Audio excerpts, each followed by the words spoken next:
Now यहां पर अब हम एक एग्जाम्पल लेंगे और समझेंगे कि कैसे हम पता लगा सकते हैं कि कौन सा सिग्नल एनर्जी सिग्नल है या कौन सा सिग्नल पावर सिग्नल है। और यहां पर भी एक थर्ड कैटेगरी होती है, neither energy nor power signal, वो भी हम अंडरस्टैंड करेंगे। तो पहले तो मैं आपको पूरे प्रोसेस सिखाऊंगा, प्रोसेस के थ्रू कैसे चेक करते हैं, फिर मैं आपको कुछ ट्रिक्स भी बताऊंगा ऑब्जेक्टिव एग्जाम के लिए कि आप डायरेक्टली क्वेश्चन को देखकर बता पाएंगे कि सिग्नल एनर्जी है कि पावर है विथआउट एनी कैलकुलेशन। तो चलिए स्टार्ट करते हैं। यहां पर एक एग्जांपल लेता हूं मैं। सपोज करिए आपको दिया हुआ है x t is equal to e की power minus a t u t. तो यहां पर अगर आप देखेंगे तो हमारे पास जो सिग्नल है वो यूटी से मल्टीप्लाइड है, मतलब जो लिमिट होगी वो नेगेटिव साइड के लिए क्या होगा, टाइम का वैल्यू 0 होगा। तो लिमिट क्या हो जाएगी, 0 टू इंफिनिटी। बेसिकली सबसे पहले हम यहां पर कैलकुलेट करेंगे एनर्जी। तो जो एनर्जी का फॉर्मूला है वो होगा माइनस इनफाइनाइट से plus infinite mod of x T का स्क्वायर डी टी। तो जैसा मैंने आपको बोला यूटी से सिग्नल मल्टीप्लाइड है। यूटी का काम क्या होता है हम बहुत बार पढ़ चुके हैं। जब भी कोई सिग्नल यूटी से मल्टीप्लाइड हो नेगेटिव साइड 0 होता है और लिमिट 0 से स्टार्ट हो जाती है। तो बेसिकली यूटी का काम सिर्फ और सिर्फ लिमिट डिसाइड करना होता है, टाइम की किन वैल्यूज के लिए सिग्नल प्रेजेंट है, टाइम की किन वैल्यूज के लिए सिग्नल अब्सेंट है। Now mod of x T का स्क्वायर। तो बेसिकली आप देखिए इस e की पावर माइनस एटी में कहीं पर भी कोई j नहीं है। दैट मीन्स आपका सिग्नल क्या है, रियल सिग्नल है। तो रियल सिग्नल के लिए आपको मॉड लेने की कोई जरूरत है नहीं। तो e की पावर माइनस एटी का स्क्वायर डी टी। नाउ यहां पर अब जब आप कैलकुलेशन करेंगे तो आप देखिए 0 टू इंफिनिटी e की पावर माइनस एटी और उसका पावर 2। तो पावर की पावर क्या हो जाता है आपका, मल्टीप्लाइड। तो e की पावर माइनस 280।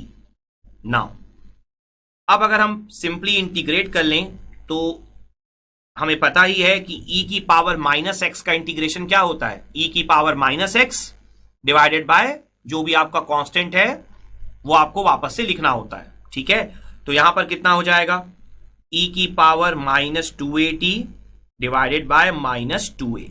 ठीक है, यहां पर हम फॉर्मूला लिख देते हैं, e की पावर माइनस ए एक्स का इंटीग्रेशन कितना होता है आपका, e की power minus A x divided by minus A. Clear अच्छे से। तो ये हमें पॉइंट हमेशा माइंड में रखना है। तो मैं आपको हमेशा ये सजेस्ट करूंगा कि आपको बेसिक इंटीग्रेशन फॉर्मूले, बेसिक डिफरेंशिएशन फॉर्मूले हमेशा पता होने चाहिए। नाउ यहां पर हमारी लिमिट क्या है, लिमिट है हमारी 0 टू इंफिनिटी। तो यहां पर जो आपका एनर्जी होगा, एनर्जी आपका कितना हो जाएगा, आप देखिए जब आप लोअर लिमिट पुट करेंगे, लोअर लिमिट आप पहले क्यों पुट कर रहे हैं, क्योंकि साइन माइनस है। तो आपका लोअर लिमिट के सामने क्या होता है, माइनस, तो माइनस माइनस क्या हो जाएगा, प्लस। तो लोअर लिमिट क्या है, 0। तो e की पावर 0 क्या होता है, 1। तो आंसर क्या होगा, 1/2a। नाउ जब आप अपर लिमिट पुट करेंगे तो इंफिनिटी है, तो e की पावर माइनस इंफिनिटी बन जाएगा आपका। तो e की पावर माइनस इंफिनिटी क्या होता है, 0। ठीक है, बहुत बार हम डिस्कस कर चुके हैं, e की पावर माइनस इंफिनिटी इज 0। तो जो आपका एनर्जी का आंसर है वो कितना आ जाएगा, 1/2a। और यूनिट क्या होती है आपकी, जूल। तो ये हमारा आंसर आ गया एनर्जी का। अब देखिए ये जो क्वेश्चन मैंने लिया था, यहां पर a आपका कोई कांस्टेंट वैल्यू थी, a 1 हो सकता है, 2 हो सकता है, 3, यानी कांस्टेंट वैल्यू। तो ऑब्वियस सी बात है a की वैल्यू कोई भी कांस्टेंट हो, 1/2a हमेशा क्या आएगा, फाइनाइट आएगा। तो यहां पर आपकी एनर्जी जो हो गई वो क्या आ गई, फाइनाइट आ गई। तो एनर्जी चूंकि फाइनाइट आ गई, इसलिए आप इस सिग्नल को जो आपने अभी कैलकुलेट किया है, जिस सिग्नल की आपने अभी भी एनर्जी कैलकुलेट की है, उस सिग्नल को आप यहां पर बोल दोगे कि वो सिग्नल आपका एनर्जी सिग्नल है।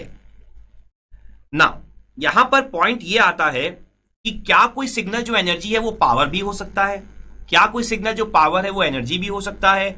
हमने सबसे पहले इस क्वेश्चन में एनर्जी सिग्नल ही क्यों कैलकुलेट किया, हमने पावर के लिए कैलकुलेशन क्यों नहीं किया।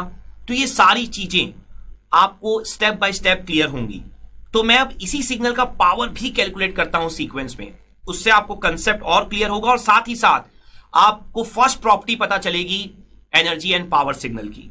तो देखिए यहां पर जो पावर है आपका, पावर का फॉर्मूला हमने क्या लिखा है, limit capital T tends to infinity 1/2t minus t2 plus T mod of xt का स्क्वायर dt।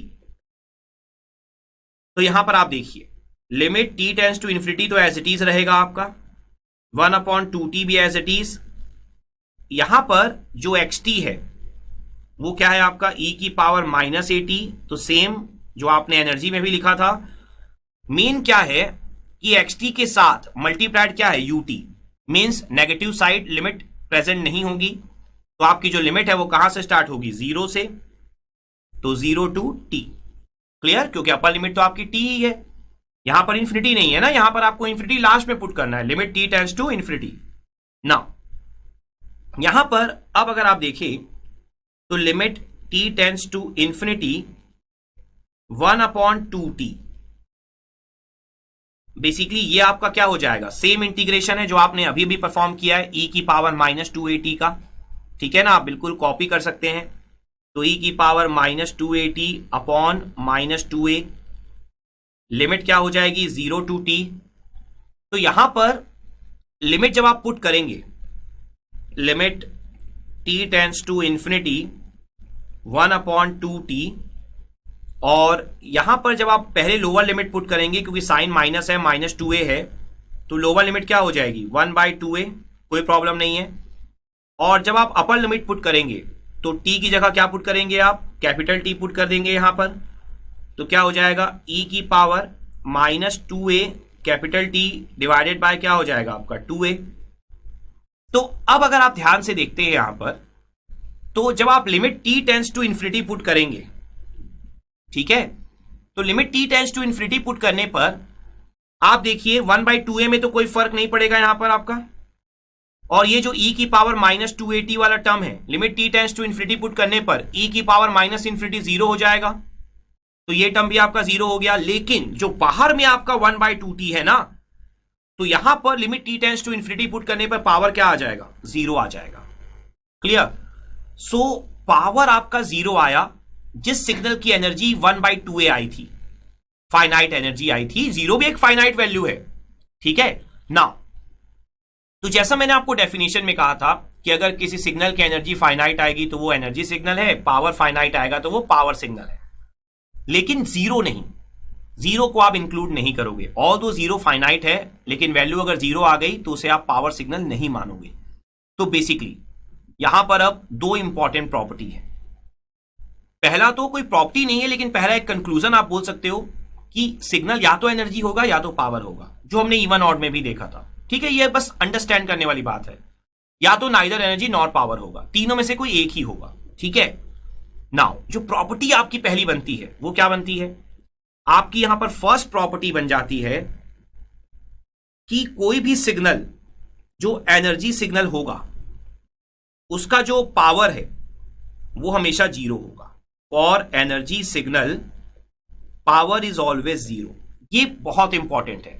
मीन्स अगर आपने किसी सिग्नल को प्रूव कर दिया कि वो एनर्जी सिग्नल है, तो उसका पावर आप डायरेक्टली लिख सकते हैं बाय यूजिंग प्रॉपर्टी। आप लिख सकते हैं by property we know that कि for energy signal power is always 0, ठीक है। इसका एक और मीनिंग भी है कि जब आप कैलकुलेट करने के लिए जाएं एग्जाम में, तो अगर आपको आइडेंटिफाई करने बोला है, आपको डायरेक्ट एनर्जी या पावर निकालने बोल दिया, तब तो जो बोला है आपको वही करना है। लेकिन अगर आपको बोलता है आइडेंटिफाई करिए कि एनर्जी सिग्नल है कि पावर सिग्नल है, और जो भी है वो कैलकुलेट करिए, तो हमेशा आप स्टार्ट करेंगे एनर्जी से। पहले आप एनर्जी का कैलकुलेशन करिए, अगर एनर्जी आपकी फाइनाइट वैल्यू आ गई तो वो आप बोल देंगे एनर्जी सिग्नल है, और पावर को आप 0 लिख देंगे बाय यूजिंग प्रॉपर्टी। लेकिन अगर एनर्जी फाइनाइट नहीं आई तब हम क्या करेंगे, ये आगे हम देखते हैं।